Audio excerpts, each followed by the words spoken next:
Okay, let's take a breath for a second. Everyone needs to chill out a bit with the rumors about the PS5 Pro. Oh my God! Okay, it's happening. Everybody stay calm. Everybody stay calm.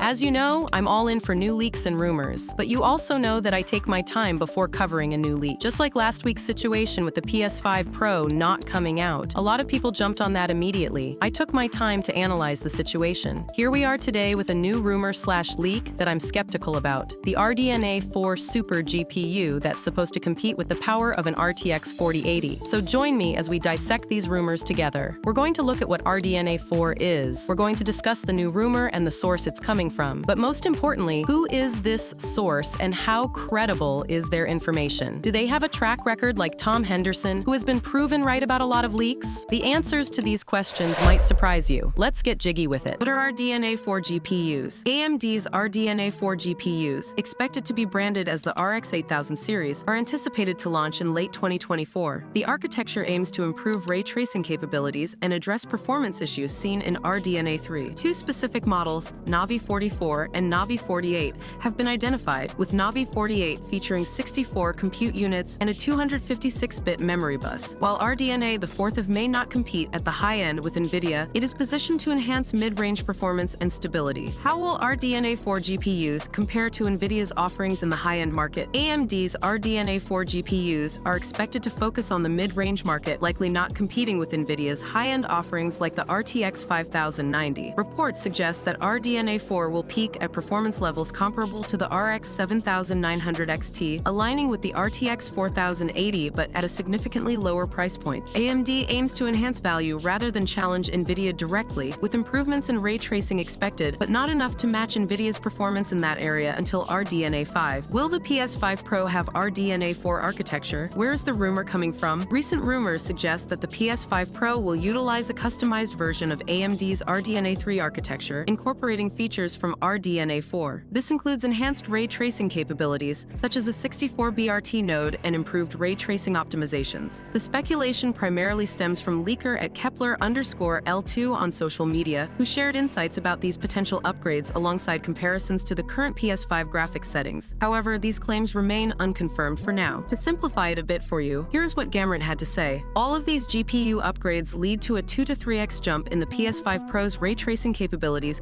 compared to the vanilla PS5, as per the leaked documentation. However, it seems there's a lot more under the hood that allows the PS5 Pro to pull ahead in the ray tracing department, and some of it may come from AMD's in-development RDNA4 GPU architecture. A new tweet from credible hardware insider Kepler_L2 potentially spills the beans on some major ray tracing features coming with RDNA4 graphics cards for PCs. Surprisingly, the insider also claims that most, if not all, of these features will be in the PS5 Pro as well. They also go on to say that PlayStation has always worked very closely with AMD to design its consoles, and considering the current PS5's GPU was also built with similarly deep customization, Kepler_L2's information does appear plausible. Technical specifications aside, fans have been speculating when Sony might be planning to formally announce the PS5 Pro, with rumors currently pointing towards September's Tokyo Game Show and a subsequent launch in November 2024. Okay.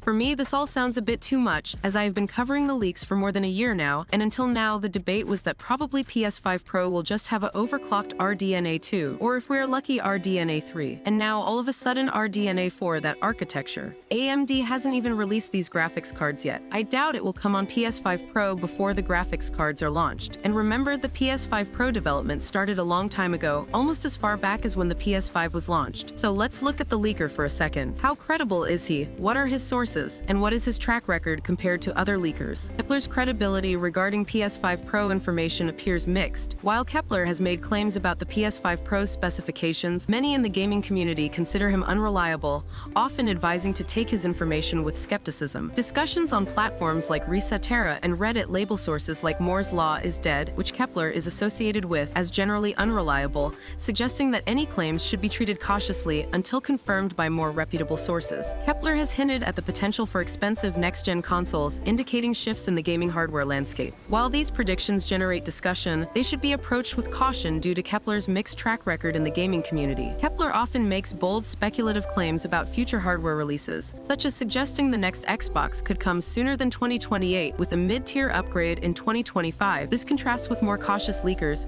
who focus on near-term, verifiable information. Kepler's predictions tend to be less grounded in concrete evidence and more based on his own analysis and interpretation of industry trends. Other leakers typically rely more on insider information and credible sources. Kepler seems to enjoy the speculation and discussion his predictions generate, even labeling some as just for fun. More conventional leakers tend to be more discreet and serious in their approach. So in summary, what this guy is doing is just taking information that is already out there and adding fluff to it. So take this RDNA4 rumors with a bucket of salt. So is it all BS? No, of course not. The PS5 Pro will still be impressive even with the RDNA3 GPU. If we look at the jump in performance from PS4 to PS4 Pro, we see a significant leap in performance. When PS4 Pro came out, it delivered twice the power of the base PS4. For the first time in gaming history, it allowed players to play some games in 4K 30 FPS. So we can truly expect double the power in the PS5 Pro. But does this mean we can play games in 8K? No, I highly doubt that. But what we know that is confirmed is that this time the focus is on ray tracing and upscaling solutions. Basically 2x the ray tracing capabilities, allowing us to play more games at 4K 60 FPS RT on unlike 30 FPS on the base. And most importantly, what I've recently learned is that this upscaling solution is far superior to the PS5 base version. You know, when we play in performance mode on PS5, a lot of the times we are using dynamic resolutions.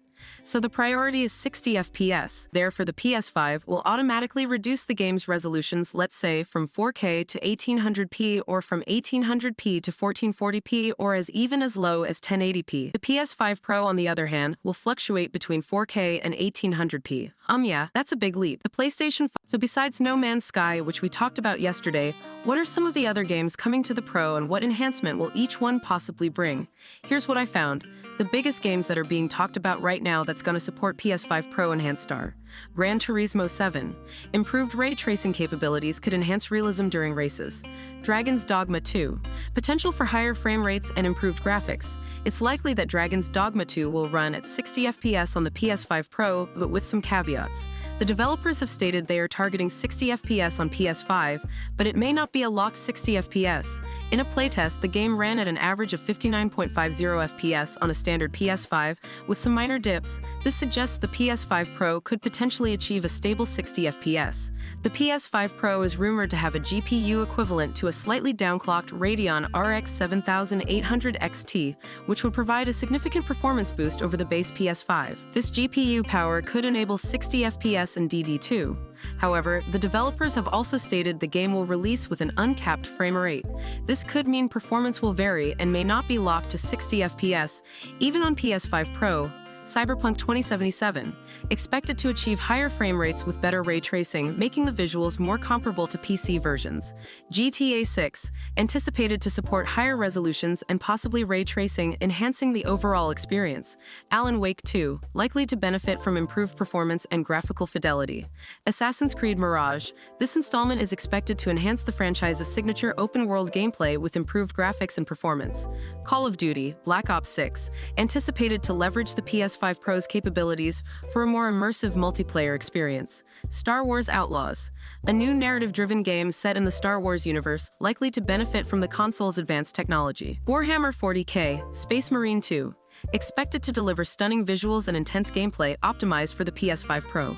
With the latest PlayStation 5 firmware update, players now have a convenient way to invite their friends and other players to their session. To do so, open the Game Session action card and select the Share Link option. Clicking on this option will reveal a QR code that mobile devices can scan to share the link. This feature is only available for open sessions and will be gradually released by July 24th. The next feature introduces new voice command support on the PS5. Players can now open the Game Help action cards by saying Show Game Help. This voice command feature is in its preview stage and is only available in English for players with PlayStation Network's accounts in the United States and the United Kingdom. Additionally, the PlayStation 5's firmware update significantly improves system software performance and stability. Some DualSense wireless controller device software has been updated to enhance stability. Lastly, messages and usability on some screens have been improved.